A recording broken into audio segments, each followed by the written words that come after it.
Hello, I'm recording this at the end of February 2022, and I'm time-stamping this because of its relevance with what we're dealing with. There are a lot of disruptions in the world right now, and a lot of clients have been concerned, and I just thought it would be a good time to reiterate a couple of different points and give you a little bit of information or a link to a couple of places that I would suggest you go to when you'd like a little more education.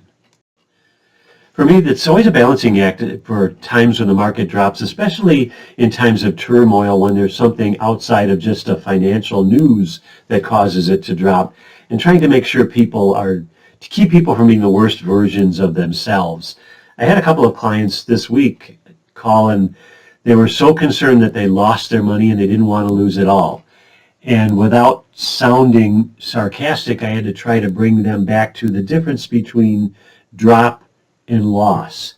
So yes, their money dropped in value, but from everything that I was seeing and from what I believed probably would happen in the future based on our fundamentals, it didn't seem to make sense for them to think that they lost their money, and especially in the long term. I mean, just looking at a short snapshot of the S&P 500, what's happened recently, and then stretch it out over a long period of time, you realize, yeah, there are ups and downs.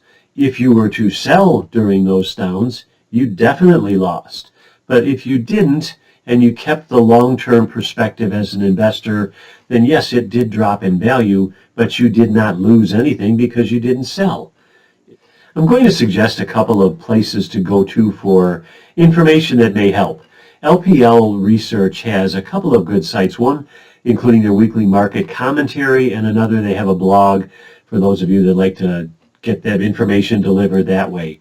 So pause this video, take down that information. It's a good place to go to if you want some well-balanced education.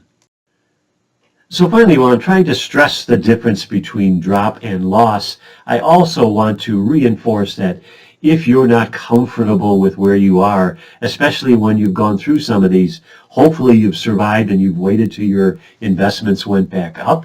But if that really took you to the edge of making a bad decision, rethink what you're doing. Maybe you do need to get a little more conservative. Maybe your goal will take longer, but you need to stay in your comfort zone, wherever that is, to keep you from making the wrong decision.